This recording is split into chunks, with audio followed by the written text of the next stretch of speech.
Today on Investigate TV Plus Weekend, false confessions. We hear from the central figure in one of the most infamous wrongful conviction cases. It was the worst experience of my life, and no one should ever have to go through what I went through. Plus, a family's fight for justice after a wrong house raid case heads to the nation's highest court. And I was just right here like, please, can I get my son? Can I get my son? And he kept telling me to be quiet, shut up. Investigate TV Plus Weekend starts right now. Hello and welcome to Investigate TV Plus Weekend. I'm Lee Zurich. Confessing to a crime you didn't commit may seem unthinkable, but research shows it happens. Sometimes it's because interrogators give suspects false information. Reporter Kristen Crowley looks at the techniques police use and why there's a call for change, including from a woman you likely recognize for confessing to a crime she didn't commit. Her face was plastered on every news station, on magazines and newspapers. Seemingly overnight, Amanda Knox went from a life of obscurity to one of infamy. In 2007, studying abroad in Italy, the then 20-year-old was accused of taking part in the rape and murder of her roommate, a crime she didn't commit. It would take years before she would prove she was innocent. It was the worst experience of my life, and no one should ever have to go through what I went through. But Amanda isn't talking about standing trial for murder or the jury's guilty verdict. She's not even talking about the 4 years she spent in an Italian prison. She says her worst experience started at the beginning of the ordeal, the police interrogation. Every time I asserted I was at my boyfriend's house, I did not go out that night, they said, no, you didn't. The interrogation went on for more than 50 hours over 5 days. Amanda vehemently denied she had anything to do with her roommate's murder, but she says one thing changed everything: when police lied. They're telling me new information. We know you were at your house. We have irrefutable proof. And now I'm put in a position of trying to make sense of that. That doesn't make any sense to me. I have no memory of being at my house. She says she started doubting her own memories. Her self-doubt became so strong when police typed up a confession. I just did exactly what the police told me to do.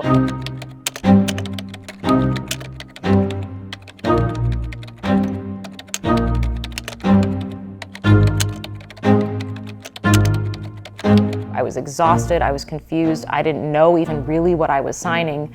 And you signed it? And I signed it, because at that point I didn't know what else to do. Amanda falsely confessed to the crime, something the Innocence Project says happens far more often than people realize. The group says of the cases they track, almost 30% of people exonerated of a crime by DNA gave a false confession to police. But why would someone confess to a crime they didn't commit? What universally those who have falsely confessed will tell us is that they felt that they had no choice. Lara Zarowski is executive director of the Washington Innocence Project. In Washington state, 12 of the 57 people her chapter has helped exonerate gave false confessions to police. And she says the problem starts in the interrogation room with police deception. This is probably the most shocking for those who are not familiar with the criminal legal system. If you ask any defense attorney, they're like, yeah, of course they can lie to you in there. The average citizen is shocked. Deception by police is allowed because of a U.S. Supreme Court ruling in 1969. But experts say that ruling was before there was data showing it can lead to false confessions. We know one of the top contributors to false or unreliable confessions is the use of the false evidence ploy, or lying about evidence. David Thompson is a certified forensic interviewer with Wicklander, Zalowski & Associates, who trains police all over the country on interrogation practices. They could say, we have your fingerprints on the gun, or we have video surveillance of you starting that fire. It has a lot of power to maybe convince people to confess, maybe guilty people. It also causes maybe innocent people to have memory distrust and think, well, maybe I did do that. Thompson says new research has led his firm to change its teachings and get away from deception. The research has also found that more evidence-based techniques of being open and transparent will get you more reliable information, which in fact helps you close out cases more effectively and more accurately. That's what scares me, is like, what they're saying to me is so not real. Here's an example from 2018 in Fontana, California.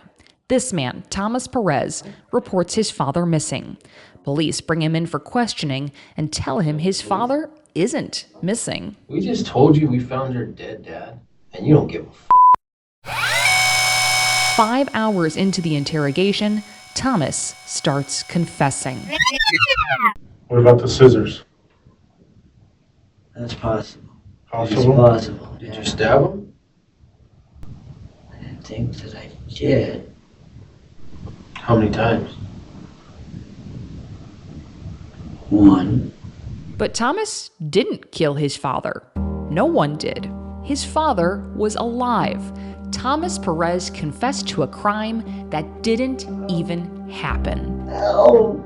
How is it that police all over the country, in different cities, in different states, use some of the same tactics, like deception?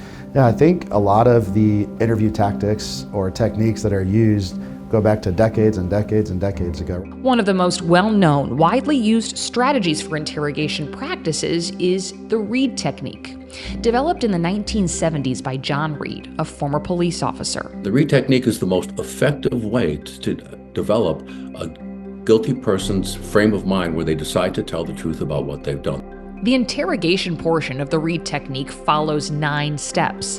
Step 3, handling denials, says investigators can respond by introducing evidence of a suspect's guilt, real or not, though it says almost always it will be actual evidence. The company goes on to say it is not accurate to portray the Reid technique as being centered around incriminating evidence, real or fictitious. Criticism has grown against the Reid technique in recent years. An article published on the FBI's website says Reid technique-trained investigators are sometimes unaware of the psychological impact of their approach, as well as their own potential biases. And a number of other researchers call the technique guilt presumptive. But that criticism hasn't changed the fact that departments all over the country sign up for retraining. The group's website show upcoming sessions from Missouri to Hawaii, Louisiana to Texas and Michigan, among dozens of others. Reid & Associates President Joe Buckley says it's when investigators don't follow Reid's guidelines that they run into problems. In terms of it being guilt presumptive, we interrogate people who we believe, based on the evidence of the case, committed the crime. We don't interrogate people who we think are innocent. That would be ridiculous. Do you think we need to get away from this guilt presumption in the interrogation, given the fact that we do see false confessions, and there are innocent people that end up in that interrogation room who then eventually confess? Well, when you look at the circumstances, it's not the guilt presumptive, it's what the investigators do. When you interrogate somebody for 17 hours, and then the person confesses, the reliability of that confession is minimal at best. Buckley says Reid are guided by the fact that courts continue to accept confessions made using their methods. Would you ever seek out any kind of input from social psychologists about the work that Reid is doing? Well, we've had plenty of social psychologists tell us what we should do or not do. There's no question about that. And most of what they suggest, we reject. And why do you reject it? Because we know it's ineffective. You have to persuade people to tell the truth. Some experts say Reid alone cannot be blamed for the tactics police use that lead to false confessions. And in the case of Thomas Perez, It did happen. You killed him. And he's dead. the Fontana Police Department says it has no records of dealing with Reid & Associates. Zarowski says she's seen examples from departments all over the country that are using deception in interrogations and have never heard of the Reid technique. We're not just talking about a formal policy that needs to change. It really needs to get deeper into the culture of law enforcement departments. So it's not Reid alone that's responsible for this. It's culture. For the past 4 years, Zarowski has tried to get a law passed in Washington state to eliminate deception by police and change the culture with new alternative training. Amanda Knox has joined that fight. And I believe that if I had not been lied to by the police, none of this would have ever happened. The bill has never made it to the floor for a vote, in part because it doesn't have support from the people directly affected by it.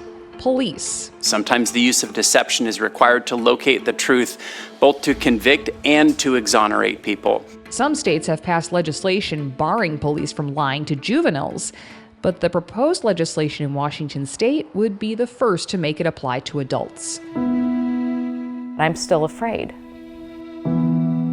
Amanda? And I shouldn't be. Says that's crucial. We can do better. We know how to do better. And I will keep fighting until it is done.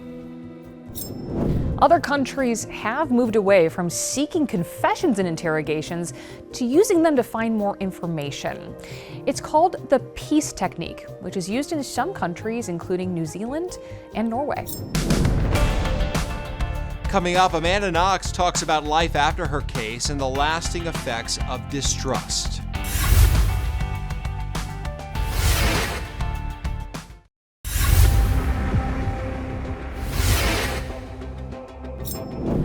Amanda Knox was exonerated after being accused of and imprisoned for her roommate's murder in Italy. But even years after her false confession, she explains she still struggles to trust the justice system. And we're almost 20 years removed from when this happened to you. How strong is that sensation of the fear and the trauma? How much does that still impact you today?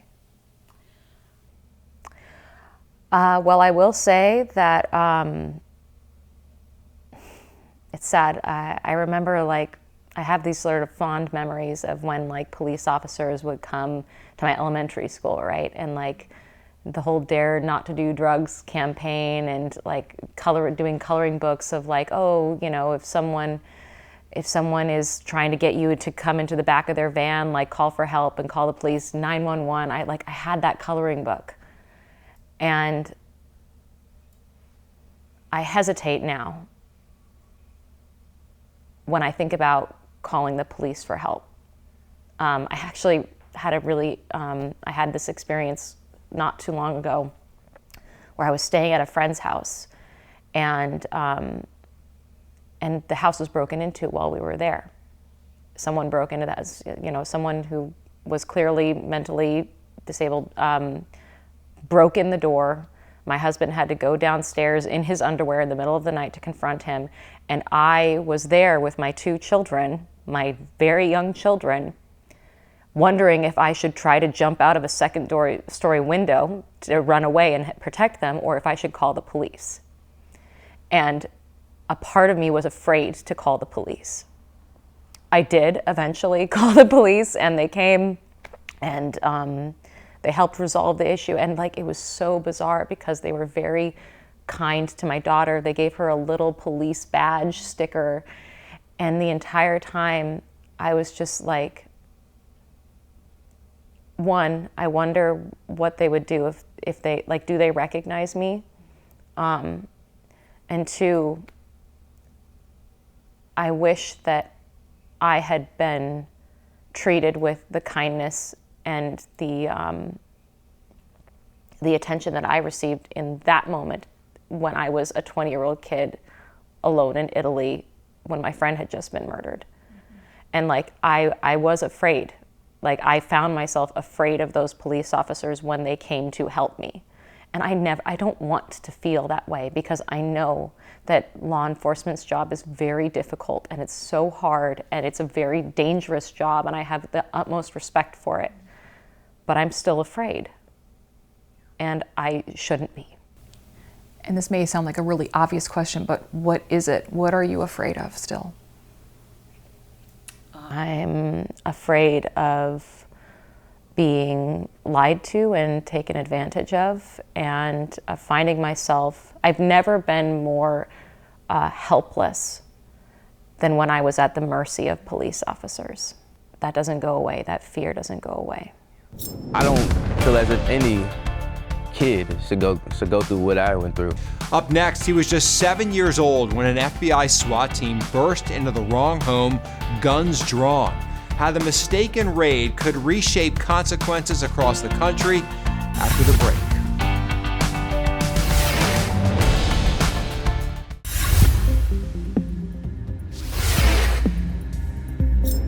A 7-year-old boy jolted awake in the middle of the night by a flashbang grenade finds himself face to face with an FBI rifle. The Wrong House raid left the boy and his family traumatized and searching for justice. Now their 7-year fight for accountability has reached the steps of the U.S. Supreme Court. Reporter Brendan Keefe hears from the family and takes a deep dive into the case. Police search warrant, come to the door! Innocent families. From Ohio Police search warrant! to Missouri, I just don't understand how they could confuse the addresses. Kansas, Guns drawn, there's about 15 cop cars. They're all hiding behind the doors with the guns pointed at my house. They literally came here on a whim thinking that I killed someone. She and her boyfriend were held in cuffs for an hour before police finally let them go. Georgia, Sheriff's officer! and this home in Atlanta. I don't feel as if any kid should go through what I went through. 1 second, you're sound asleep.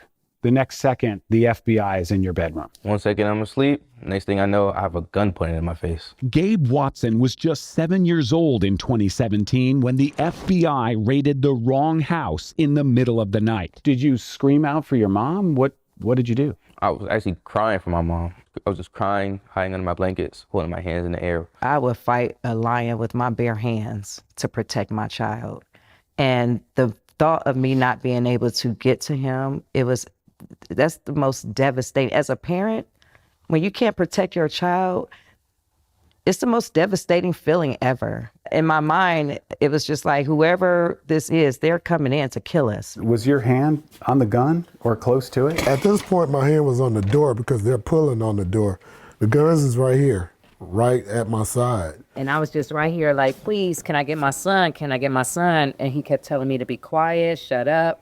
And I look up, it's just such a flashing light, and I just see SWAT, and I'm like, it can't be SWAT, it can't be SWAT. Throw me down on the ground, on the floor right here. I was saying to myself, oh my God, I believe they got the wrong house.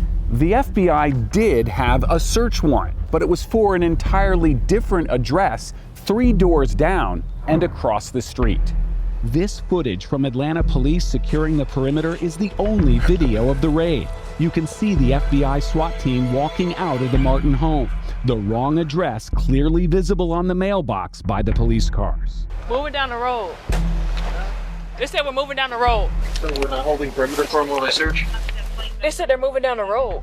The agents went to the next block and raided the house that was on the original warrant. Your door was off the hinges, right? It was. You had no way to secure your home that night. I spent the night on the couch facing that door because it was open. And you had no idea what was coming next? Didn't have any idea what was coming next. So they knocked the door down, and yes, it was a shocking experience, but in the end, no one was hurt, and it didn't really cost you anything. What has this cost you?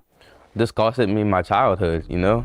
This is the FBI photo of the target house from earlier surveillance. And this is the Martins house the FBI SWAT team photographed the day before the raid. You went to court, and the court ruled in favor of the FBI. Yes. And then you went to the appeals court, and the appeals court ruled in favor of the FBI. Yes. And now we've gone all the way to the U.S. Supreme Court, and they've taken the case. They've taken the case. They taking the case. And then I just think about my son, he's 7, and just the trauma he went through, and just for finally somebody just to hear us out, just hear us. Just 4 months after the Martin family raid. This house? Just 2 counties away. This house? Sheriff's officer! A Henry County SWAT team raided the Wrong House and detained the innocent 78-year-old homeowner. Show your hands! Get on the ground! Get on the ground now! Just like the FBI raid at the Martins, Stand by, stand by, stand by, stand by. the SWAT team relied on directions from the GPS on an agent's phone. Missed it. And the same federal appeals court in Atlanta ruled the police could not be sued. After this happened to your family, it has happened to family and family and family. And we're just sitting back shaking our heads like, when is it gonna stop? And hopefully we are the ones that'll help to make that change. You know, we can't do anything about what happened to us, but we can stop it, hopefully, from happening to someone else. The FBI declined to comment on the case. Coming up, think your card was declined? It might be a scammer pulling the strings. We show you the sneaky trick that's catching online shoppers off guard next.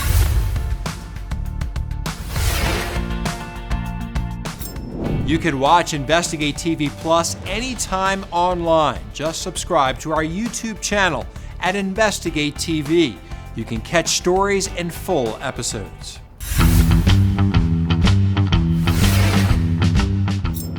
It can take you by surprise. Your credit card gets declined. It could be due to insufficient funds or forgetting to notify your bank about travel plans. But if you're shopping online, it could be a warning sign of a new scam. Reporter Carice Jackman looks at how scammers use this little trick to get your information in this week's Watching Your Wallet. Hearing the words "card declined" can make your heart skip a beat. But before you try to pay again, the Better Business Bureau wants you to know it may be a trick. It's just another twist on the same scam. They're trying to get your info. Melanie McGovern with the BBB says they've received multiple reports through their scam tracker about this deceptive scheme. One customer reported making a purchase online, and after entering their credit card info, the page refreshed, asking them to use a different card. When they tried the same card again, they got the same error message. Moments later, they received a fraud alert from their bank, saying their credit card was charged $2,500 and declined. Shocked, the customer told the BBB they never attempted a purchase worth that amount. Now my personal email address, phone number, and credit card account number have been exposed, the customer told the BBB.